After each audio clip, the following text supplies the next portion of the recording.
మీకు ఈ రోజైతే బ్రాండ్గా ఉండకపోవచ్చు, కానీ మీరే మీ బ్రాండ్ ఇమేజ్. మీరు ఏ విధంగా వ్యవహరించాలి, ఏ విధంగా పైకి ఎగిరిపోవాలంటే మిమ్మల్ని చూసి మీ స్కూల్కి గుర్తింపు వచ్చే విధంగా మీరు తయారవ్వాలి.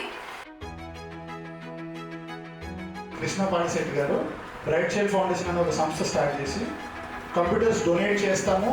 డొనేట్ చేసి పిల్లలకి fundamentals of computers and most ఇంపార్టెంట్గా social awareness related global issues awareness, health, nutrition, career guidance. ఎందుకంటే మీకు ఈ సపోర్ట్ దక్కితే మీరు ఇంకా నెక్స్ట్ లెవెల్కి వెళ్తారు. గొప్ప గొప్ప వాళ్ళని మనం ఆదర్శంగా తీసుకొని గొప్ప స్థాయికి ఎలా వెళ్ళాలి అనేది ఆలోచనగా మనం మర్చుకోవాలి. మనకు సహాయం చేయడానికి ఇంతమంది వస్తున్నారంటే మనం రేపు ఇంకొక నలుగురు సహాయపడేలా ఉండాలి.